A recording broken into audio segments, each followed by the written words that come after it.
Yeah, and as I mentioned earlier, we're going to have Ernie up here, and Ernie's been very instrumental for VSN. He's given us a lot of help. He's a great sports writer. Great sports writer. Great If sports you read writer. his articles in the Desert Review, that's where he's been. I That believe Ivy Press, I'm not sure. But no, every time you've read Ernie's stories on a game, it's like you've been there. Wow, that happened. I didn't see the game, didn't hear the game. he's my But Don Knight is what he is. that's old school writing. I remember that's how the writers used to be. Yeah, so please look forward to Ernie Ramos's on Desert Review. He does a lot of he does all of the write-ups for the Brawley football team and stuff. And I know that he also has his kid in the band this year, if I'm not mistaken. So good with that. He's all around and everything. Just love the band. I'm glad that the Brawley band is here. I hope they stay the whole game. A couple of weeks ago, they were here, and they pulled out before halftime, but for a very good reason. They ended up playing at UCLA at the Rose Bowl, along with 30 other schools and the UCLA marching band. So what a great honor and great experience for the Brawley band. Yeah. Getting there, now they're up and coming. Here we go. 141 remaining. Ball's on the left. Empire Calipat game got canceled, but one of the things that we depend on sometimes at halftime is our stats. And and Mr. Ernie Ramos has been so kind to give us halftime stats every time he gets a chance. And not only does Ernie supply the stats for us, he's also a writer. He's been a writer. Well, first of all, let me introduce Ernie Ramos. Ernie Ramos, welcome to the VSN Thank you very Press much. Box. Thank you very much. And I've known it. Ernie for a lot of years. We graduated out of Brawley High School in 1982, along with Vice Principal Greg Smith, which we see out there. And Ernie, you've been covering Brawley football for how many years now? It officially began in 2011, but a full season was 2012. And the hilarious part is the first time I was asked, I actually told them no because I went to football games for fun. Yeah. Pretty much fun, and that's all it was for me. It's it's like my hobby. I'm a very passionate Wildcat football fan, as everybody knows me. And I get kidded about that because, I have more passion for Brawley football than people have with NFL football. With NFL football. Yeah. Now, one of the things you will catch about Ernie is that not only does he just do the home games, Ernie actually travels with the team every away game too. Is that correct, Ernie? Just about. It was a tradition that began with my parents, and believe it or not, I can go back to 1973 when I got the fever of Brawley Wildcat, when we even have the article, Don Knight wrote it. And that game, Brawley beat Central after a 4-year drought. I remember sitting in those stands with the electricity. I was just in awe. I was 9 years old. I was caught on it, and from there on, I'm sure I went to games before that, but I know for a fact that I've only missed one Bell game since then, and that's because I was 500 miles away from here. Oh, that's a pretty good reason why. Thankfully for my parents, they were always followers. They were following Brawley football since '59 when they got married. Sad to say, I lost my mom in 2018, and this year, sadly, I lost my dad. And it's going to be the first game of a Bell game where my parents aren't around, and that's going to be a tough one.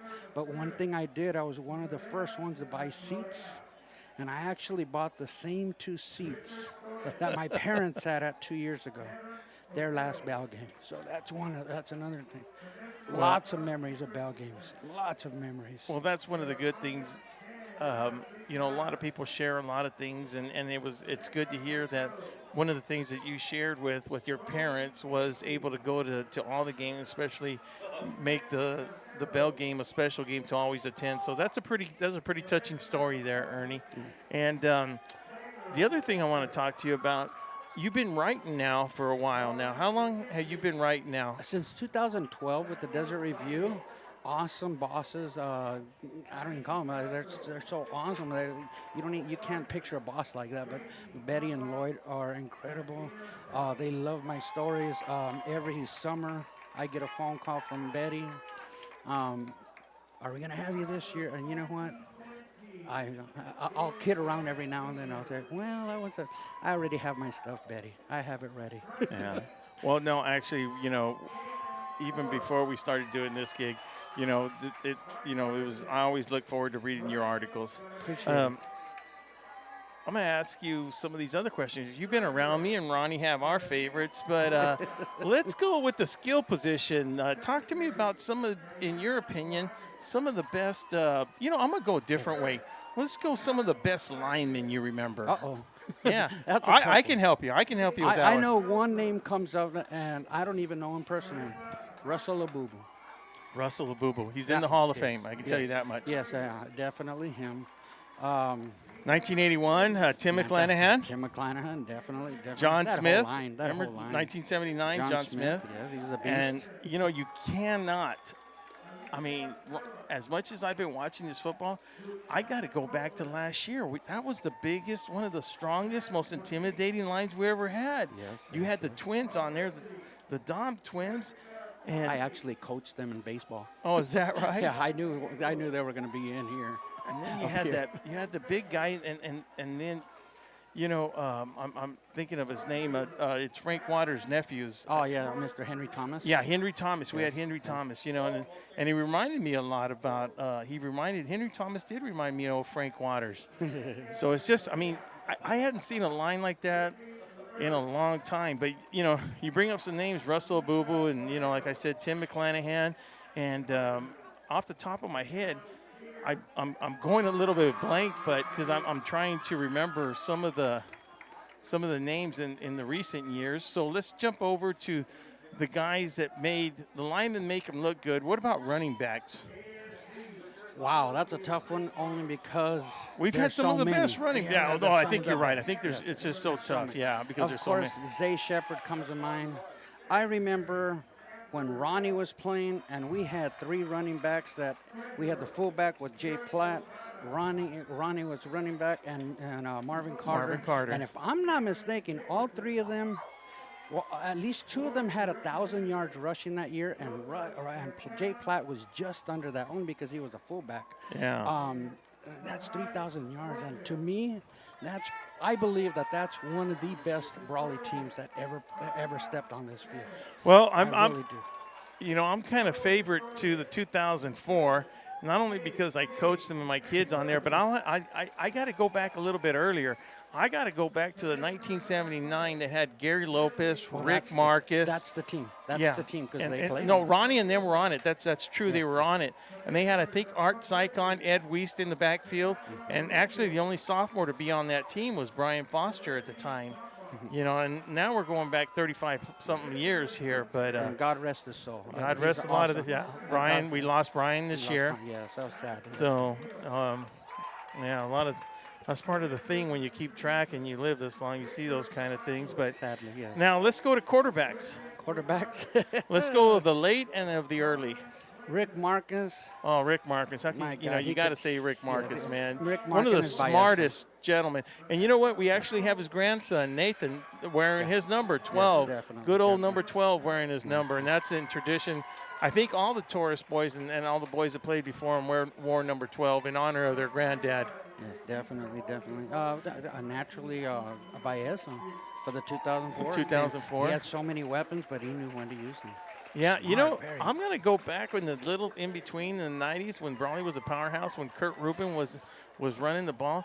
Tyler Reese, if you talk about a guy that was just an awesome quarterback, that kid, you know, him and Rick Marcus, but I think even Tyler was more athletic than Rick Marcus. Tyler Reese was just a stud. Not only, you know, in the mental aspect of knowing where everybody was at, he was a great leader is what he was. Yes, you know, that's one of the things I remember about Tyler Reese. Of course, Mitchell Reese, he's just a baller. His younger brother played later than him. And then we had one of the other Reese boys. He ended up transferring to Imperial. But, you know, Tyler Reese at quarterback was one of the great things. That's one of the things as you know, Ernie, every time we see each other, we always reminisce down memory lane, you know. And, like, we can just look at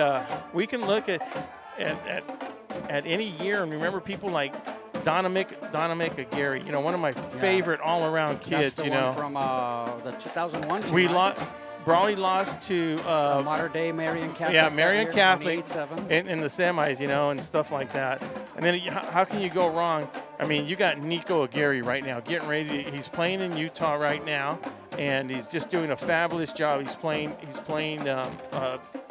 free safety back there for him, and it's a senior year. We wish him the best. He's playing tomorrow. And then, of course, Coach Self was telling me that Casey Klein, even though he's here tonight, he was telling me that they're thinking about putting him on a traveling team where he won't redshirt. So that was a 50-50. He wasn't really sure about that.